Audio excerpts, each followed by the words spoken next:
इथे आपण शिमला मिरचीची रेसिपी बघत आहोत। त्यासाठी मी एका पॅनमध्ये जिरं, मोहरी,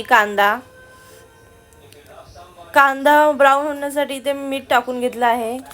टोमॅटो, 2 टोमॅटो घेतलेत, एक कांदा घेतला आहे। आता तो मऊ होण्यासाठी मी थोडंसं मीठ टाकून घेतलं आहे। आता ते फ्राय करून घेत आहे आणि आता शिमला मिरची टाकलेली आहे त्याच्यामध्ये।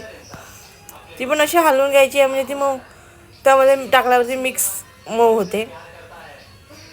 आणि तिखट, धना पावडर, हळद पावडर आणि मीठ टाकलंय थोडं परत आणि कोथिंबीर टाकली। आता हे पण हलवून घ्यायचं आहे।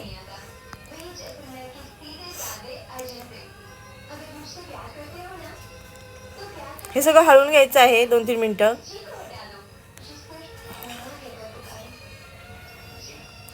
आणि असं हलवून झालं की आता त्यावरती झाकण ठेवून 5-10 मिनिटासाठी ठेवून द्यायचं आहे। आता 5-10 मिनिटं झाली आहेत।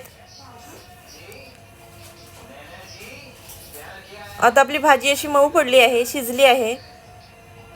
आता त्यामध्ये आपण मॅगी मसाला टाकणार आहोत। 1 पॅकेट मॅगी मसाला टाकला इथे आणि परत वरून थोडी कोथिंबीर टाकली आहे आणि परत हलवून घ्यायचं आहे, मिक्स करून घ्यायचं आहे।